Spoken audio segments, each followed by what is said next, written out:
Morning guys, so i-update ko lang po kayo dun sa progress ng ating construction ng ating trapal pan. So tapos na po tayo sa frame. So ready na po yung ating frame, napinturahan na po ng 2 beses. Unang painting, unang layer po ay yung primer, yung kulay pula na primer. Yun po ay prevention para sa kalawang. So after that, pwede na pong pinturahan ng pintura na second layer ng kulay ng gusto ninyo na pambakal. So yun po, tapos na po tayo sa second coating natin, yung kulay blue. So ang ginawa ko po kahapon ay nilevel ko po yung sahig ng ating pan para po maging funnel shape. So yung bottom drain natin, yung center bottom, yung center niya po pa-slanting po dito sa gilid papunta sa center ay slanting pababa. So yun po yung ginawa kong ang level is yung kahoy, yung 2x2. So from center papunta sa edge, so nilevel ko na po yan paikot.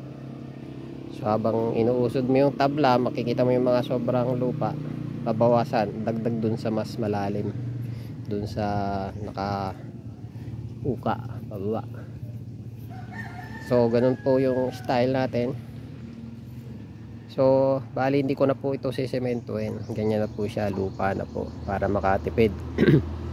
Kasi protektahan na lang po natin yung ating tarpaulin para hindi mabutas. Mas maganda lagyan po ng layer ng buhangin na pino, yung pinong-pino, yung galing sa ilog, mas maganda po yun.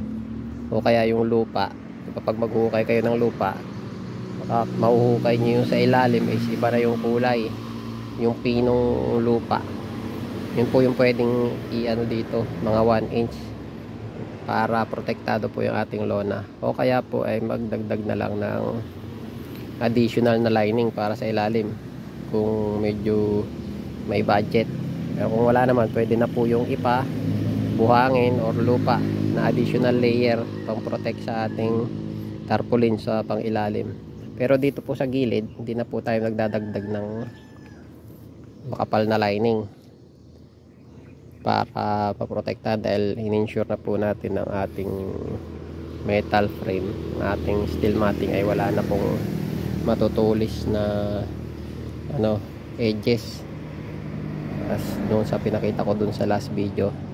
So ang lalagyan ko na lang po ng lining ngayon is itong bricks, kasi may mga sharp edges po yan eh. So maliit lang po yung lining na ilalagay, papatong natin dyan para lang po maprotektahan yung lona natin.